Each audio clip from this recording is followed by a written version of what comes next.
Breaking news, ladies and gentlemen. Top Division Wrestling is back in. I missed y'all a lot, man. I can't wait to start this show that's coming up. This is just a video for the wrestlers. But TDW is not just coming back just to come back. No. We're looking to change the game. And I'm hoping you're ready to be a part of it. Because Top Division Wrestling from here on out is going to be the best thing you've ever been a part of and the best thing you will ever see. So, let's get into it. Actually, before I start, here's what I want to get off. As competitive as we are, not only do we want the competition, of course, the competitiveness, but the number one thing in TDW right now is entertainment. Guys, we have to be the most entertaining league in YouTube history, whatever you want to call it. We're looking to be the most entertaining. This is going to be the most entertaining competitive league we have ever been a part of. We have ever created. And the only way we do this is by following a little bit of certain things. Some of these rules and some of these things was created just for the entertainment aspect, and then also some of them was created for the competitive aspect, just so that we can get a nice mix. And once we do that, we can have the greatest company of all time. So all I gotta say is, are you ready to change the game? Well, that's great and ironic, because the biggest change to TDW is banned moves. Yes, we're about to have a lot of banned moves you're about to see here. One of the moves here is the quick jab, and a bunch of more stuff y'all gonna see pop up on the screen. The decision to do this was a complete competitive decision, because competitively, we don't want any cheese happening, anything that affects us in the match where we feel like we can't do what we need to do because somebody else in the match is cheesing, you know what I mean? We decided, yep, these rules need to be established. You know, no duck unders, no none of that, anything at all, no cheesy stuff. And you know, when competitively people are going at it and it's a great competitive match, that leads to an entertaining match also. So it's kind of a win on both sides here. Yeah, this is all the banned moves, you know, the crossroads and all that. Like I said, no duck unders or anything like that. On top of that, a lot of people is going to have their own finisher, which means that whatever their finisher is, they will name it and all that type of stuff, and that will belong to the first person who had it. Now, to the first person who has it, if anybody else wants that move as their finisher, they will have to ask that person to see if they can have it. But the max amount of people that can have one finisher is 3. Once 3 people has that finisher taken, it is over. It can no longer be used. That's so everybody can have a variety of different finishers, and not everybody's hitting the same thing to end matches, you know. But yeah, that was more of the entertainment decision we made. And you know, yeah, it's gonna be a little fun to see what y'all pick as y'all finishers and stuff like that. But also on top of that, we also decided to make a decision where your moveset will be based off of what's your character, who the type of person you are. And we're going to get into that later more in depth about it. But again, back to the cheese moves. You know, punt kick, man. You know, nobody wants to go up against somebody who's using the punt kick. Alright, that's just absolutely disrespectful. There's no reason for that to be happening. Discus knee strike. Why do you have the discus knee strike? There's no reason. You know, ATL, I don't think it's too bad, but I think it's enough where we can ban it and stuff like that. Like I said, all these moves banned can't be used, whether it's a regular finisher, signature, anything like that in your combos. It cannot be used at all. It's not available at all. And if you do get caught with it, if you do get caught with it, there will be some consequences. At first you might get like a warning or something, and then eventually it's going to turn into, you know, suspension and all that type of stuff. Because like I said, we're looking to not only be a competitive nice league, but we're also looking to be entertaining. Y'all are going to be the best entertainers. And the way to do that is that we throw all these cheesy people, try hard people out of here. and we have real wrestlers come in here and wrestle, put on the show of y'all lives, do what y'all need to do.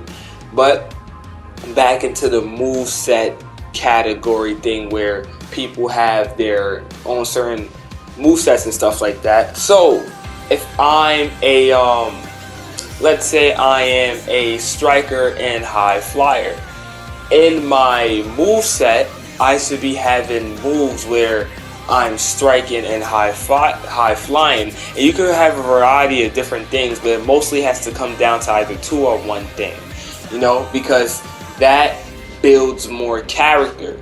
And that's one of the other things that we're big on. We want y'all to have the best character, y'all. We want y'all to be y'all character inside the ring, outside the ring, all that type of stuff. We want y'all to be y'all character. Have people believe who you are.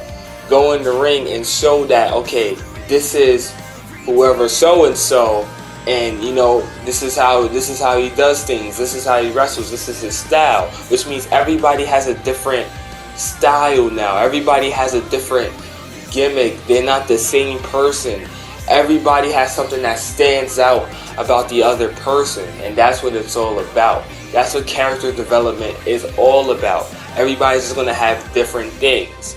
Lance Blade, the man who's just that damn good, right? Then you got Eternal, the Time Lord. Then you got Jackson Archer, the leader of the next generation. You got Justin Tom, Prime Time Justin Tom. You got many people like Eric Jordan, Mr. Electricity, the King, Messiah, the Assassin, Bam. A bunch of people, but you can see we all are different. And we stand out because of that. Because we want everybody to be unique in their own way. Be unique. What makes you, you?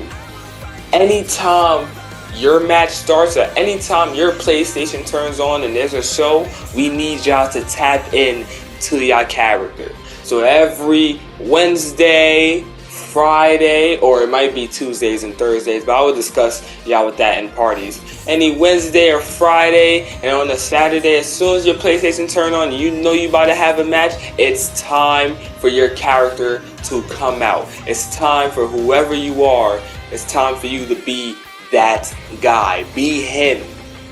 You know, that's what it's all about. But yeah, for the most part, still more band moves. The rolling wheel kick.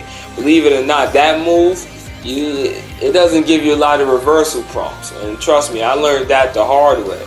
But you know, all these things, man, you know, I always make sure I experience it, you know, get a nice feeling and stuff like that before I, you know, let y'all have whatever.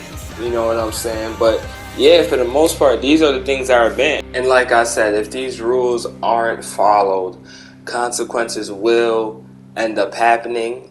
First, it would be a warning.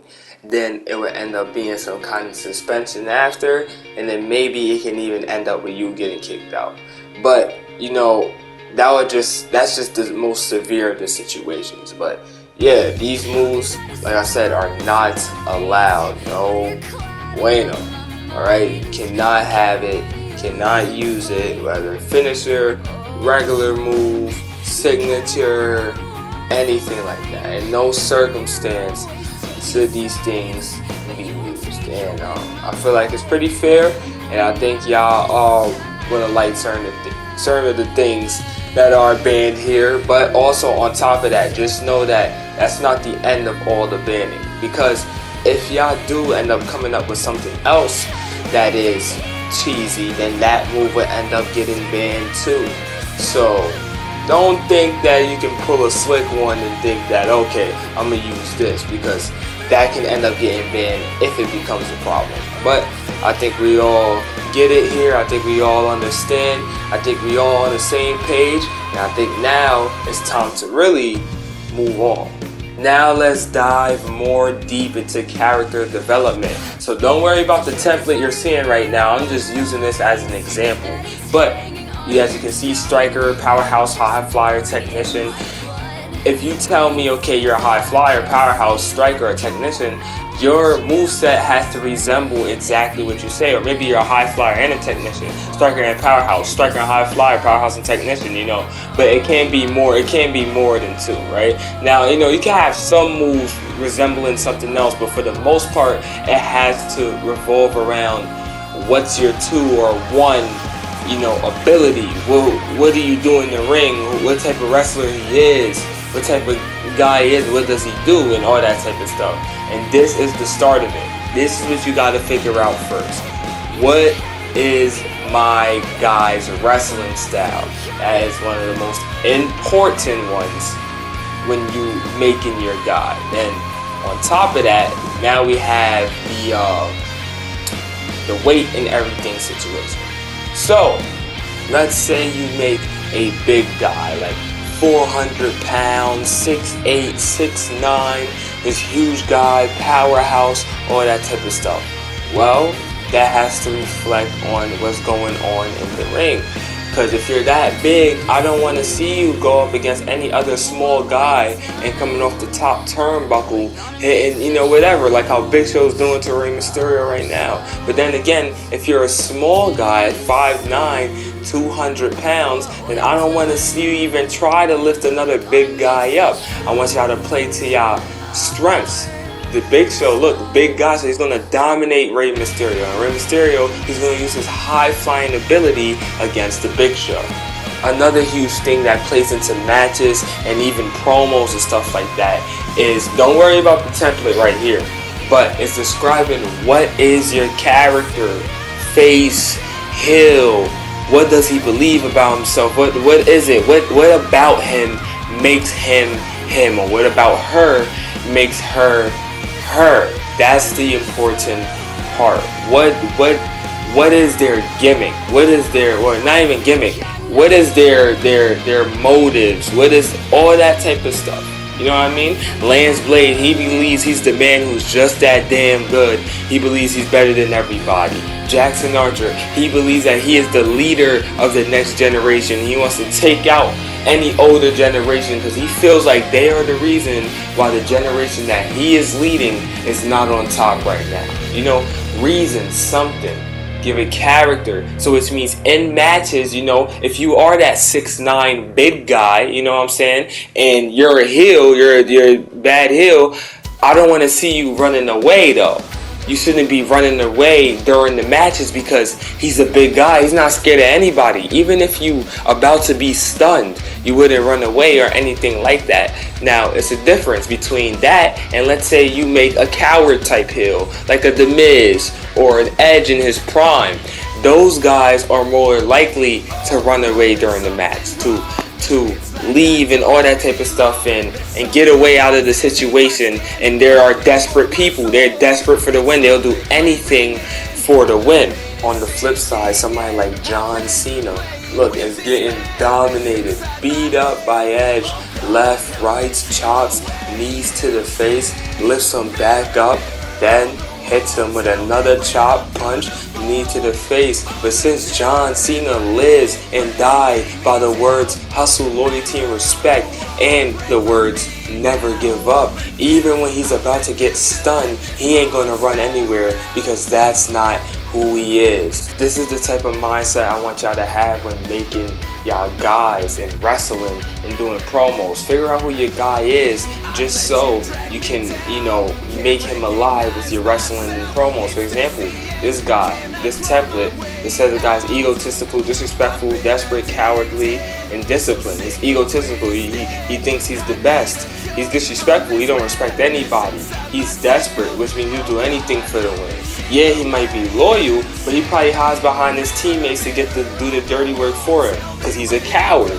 He runs away from stuff, but he's disciplined. So which means he strategizes before he picks his fights, and you know he doesn't just be aggressive in the ring. Look, here in TDW, we want the best for you, but as seriously as you take your character, is as seriously we're going to take you. And if you don't give us your best, then we're not going to give you our best.